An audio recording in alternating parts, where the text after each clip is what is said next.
Welcome to King Silk Art. This is truly some of the most spectacular art that man has to offer.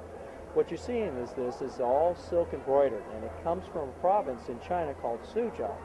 And this art has been being done for over 2,000 years. There are families that were put there by the emperor to embroider his robes. What they do is they'll take all the silkworms, they put them in these baskets and feed them on mulberry leaves. Once the silkworms have matured, they spin into a cocoon.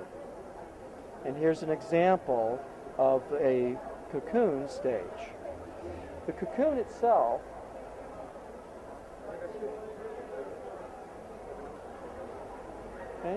and what they do with this is they'll take a vegetable dye, permeate the silk with the dye. So what you're looking at is an organic to an organic.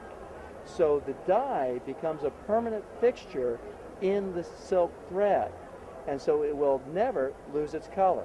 They can get about 2,000 feet out of one cocoon of that very, very fine fiber. This is thinner than a human hair. They'll then take this and literally just start stitching it. As part of it, the first thing they'll do is they'll split the thread down to a specific count of the thread itself. The thread starts with a total of 16 strands. Depending upon the quality of the piece, they will determine how many strands they use to actually do the work. Something like this, like a tiger for example, these top quality pieces will take anywhere from months to years to complete. So if we look, for example, at the back of one piece, and here you can actually see that how lovely it actually is. And if you were to rub your hands over it, you can actually feel the little knots.